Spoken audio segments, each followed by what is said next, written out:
How's your squad looking for this one? Yeah, more or less the same. Luis Palma's got a bit of a knock, so may not feature. Apart from that, then it's pretty much the same. You said the other day that Callum was to have a scan. Is this? Yeah, he had. Inconclusive really. I think we had it in our mind anyway. He would miss through until the international break, and then take it from there. So yeah, he travelled for the scan, but nothing really showing up in that so much. So we'll assess it over the next couple of weeks. Something you just need to manage carefully then. Well, that's what I say. We just have to see how that feels on a sort of day basis, really. Okay. What are you expecting from Livingston? Different situation with a knockout. Maybe come at you a bit more. Yeah, no. Listen, for us, it's an opportunity to make a big step into the semi-final. I think David's done a brilliant job over a number of years there. I certainly know my first time up here that they're always a team that was very committed, very tough to beat, and that's in his psyche, and I know that will always be in his team's psyche. So we prepare for a tough game. I always feel that we have to look at ourselves first, and for us it's really just the consistency in our work and our approach. I think if the second half against Motherwell, the game against Dundee, the beginning of the Hearts game, and even through that we 10 men, that approach was, the players worked very, very hard in the game. So that consistency is important, to take that ethic in, and if we can do that, that'll elevate our game, our football to a high level, and hopefully that can get us into the semi-final. Have you seen the reaction that you wanted to see from your players this week after last weekend? Yeah, it was. Listen, the players gave everything. I said after the game, they made a really good start, and they continued to work their way through the game with a third game in a week, playing with 10 men for virtually the whole game. It was always going to be a challenge against a good side. So, but no, I think the players, as I said, we get together, and now we've had a good week's training, and now we can take that mentality into the game Sunday. You've had the SFA charge based on what you said after the game. How do you feel about that? Any regrets on what you said? No, not at all.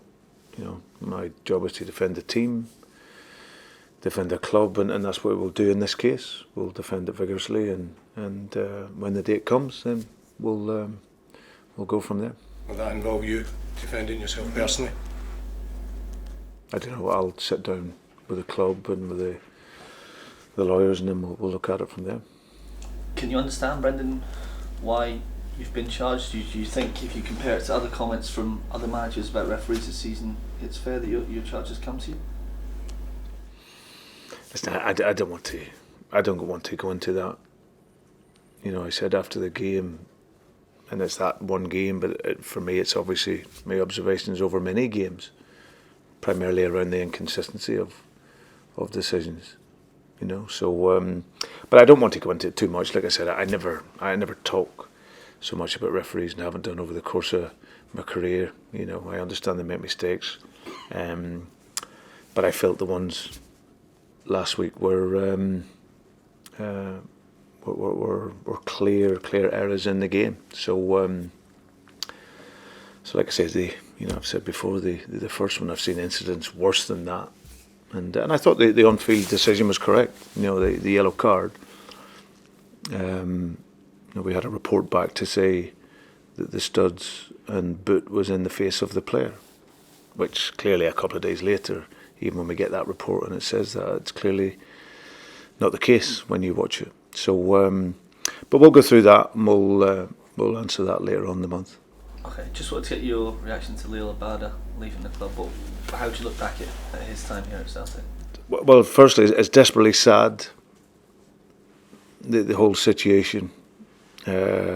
Fantastic young player, come in here as a 19-year-old young man, and into another country, and came and lit up the field with so many fantastic goals, and had a really successful period. And whatever doubts he had in the summer, he was really happy to commit, signed a new deal, and then now through probably no fault of his own or the club's. It's he then has had to leave to take his career elsewhere. So I spoke to Liel on Monday evening. We had him around the house and just, because I knew he was probably going to be travelling the next morning. But desperately sad, because I really was looking forward to working with him over a period of time, see if we could improve his game and develop his game. And but if you look back, he's created some wonderful memories here. Celtic, and I'm sure Glasgow will have a big place in his heart, and we wish him all the very best over now in America. Just in terms of that, you talk about his career that he's had, came here at 19, a young player, moving country for the first ever time. Can he be a role model to other players, perhaps other wingers, or just anyone that comes to Celtic? And this is what can happen. You can play loads of games, score big goals in Europe, games against Rangers in cup finals. This is, it can be a success story like a bad. Well, we're coming from anywhere. It doesn't matter where you come from. Clearly, if you're coming from another country, or if you're coming halfway across the world where culture is different and food is different, everything is different, life, intensity of football, then of course that can be a challenge. But he dealt with that ever so well. But every player is different. People expect these players to come in and just adapt straight away and perform, and some do. They have that adaptation straight away, but for others it takes that little bit of time. And but for him, he's he done so well for the club. And now, as I said, desperately sad he's left, because we're losing a very, very good player. But we wish him all the very best in his future. A very tough situation for everyone involved, Brendan. Can you give us any insight into the conversations you've had over the course of the last few weeks about trying to resolve it with Lale? Was there ever a pathway to maybe getting him back in the team? Can you give us a bit of information on kind of how it's progressed? Not really. It was just meetings and feeling and conversations that I'd had. It was just really, really difficult for him. He was training every day, committed to his work. He's top professional. But just the situation, how it evolved and how it developed, it felt very difficult. And football's a game very much of the mind. And if you're not quite focused, or you can't put something aside, or something as big as this here, then of course it becomes very, very difficult to be at your very, very best. And that sadly was the case with him. We spoke most days, just checking in and make sure he was okay and seeing him in his training. But ultimately he wants to play football. And when it got to the situation where I felt there was no chance or opportunity, I think we both looked at it and as a club as well felt that probably the best possibility will be him for him to move on. Was he feeling the pressure from back home? Was that one of the things that was kind of weighing heavily on his shoulders, that was maybe holding him back from being able to play?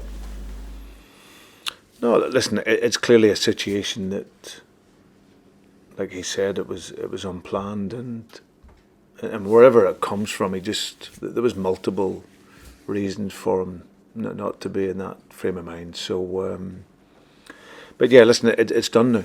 It's done. He's moved on. Had a great 2.5 years here at the club.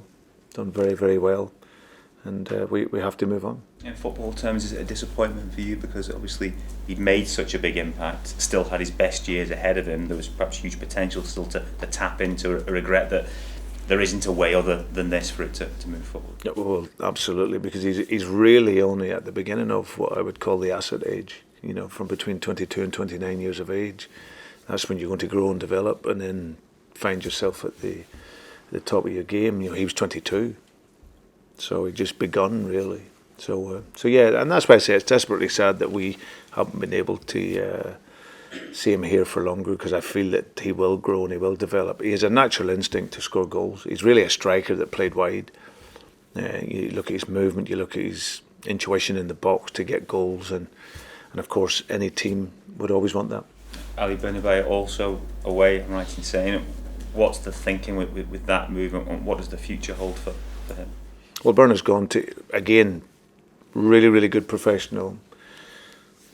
Never gave us a minute's problem whilst I've been here. Trained hard every day, but again needs to and wants to go and play. and obviously his chances, we can only be open and honest and say that it would be limited for him here. So that chance to go to Brazil, and it's the team he's gone with as an Argentinian coach, and he can go and play and play hopefully regular football. Is it a concern that perhaps if something was happening to Greg Taylor, you're so reliant on him now that... No. Listen, it's something that if I didn't want it to happen, it didn't have to happen. But I'm confident enough in what we have in the squad in the remainder of the season that we will have coverage in that position. Liam Scales has played there. We can have other options to play there. Obviously, in the wing situation as well, with Lewis Palmer out, Yang out as well, is that a chance for others to come in this weekend and see an opportunity? Yeah, and it's always an opportunity. So yeah, I'm really looking forward to the game.